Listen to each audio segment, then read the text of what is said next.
We could have football very soon. Now, to talk about the situation we have from NFL Gridiron Gab, we've got Matt Loede on the phone. Tell me, what do you know about the situation right now? Where does it actually stand? This thing has been getting closer and closer, and I think the thing that's been frustrating to fans and people like myself who do a lot of the writing and all that other type of stuff has just been the fact that, everybody kept setting these dates. First it was, sometime in late June, and then, we heard the date of July 10th, and then the 15th, and now the date seems to be the 21st. But I truly think that this thing is on the verge of getting done.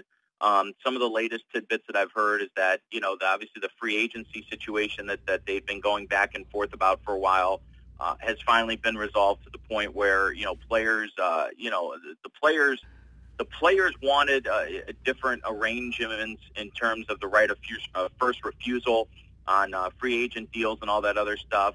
They were not willing to grant teams the extra right of first refusal, which basically means that if you have the Cleveland Browns and you have free agents, you get the first right. But now the players have sort of said, you know what, we'll let you have that. So that is something that's going to happen. And then some of the other tidbits that I've heard as far as the length of this thing, as far as the new CBA is concerned, at least this comes from ESPN, is they're saying it's a 10-year deal.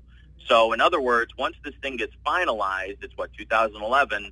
Hopefully you and I are not going to be on the phone in 2021.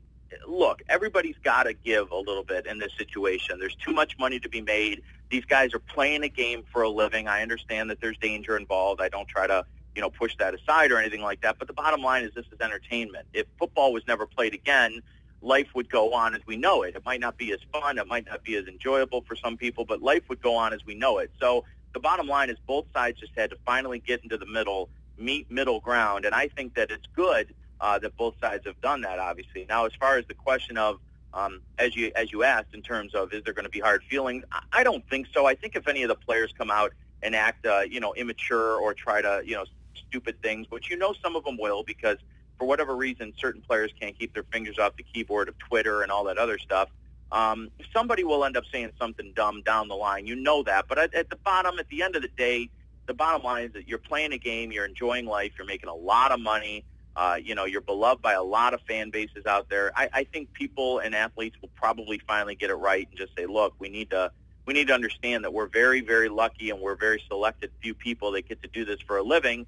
And eventually the hard feelings will quickly go away when the new paychecks are signed and players get back into camp and they see their coaches and their teammates and everything else. At least that's what I would think.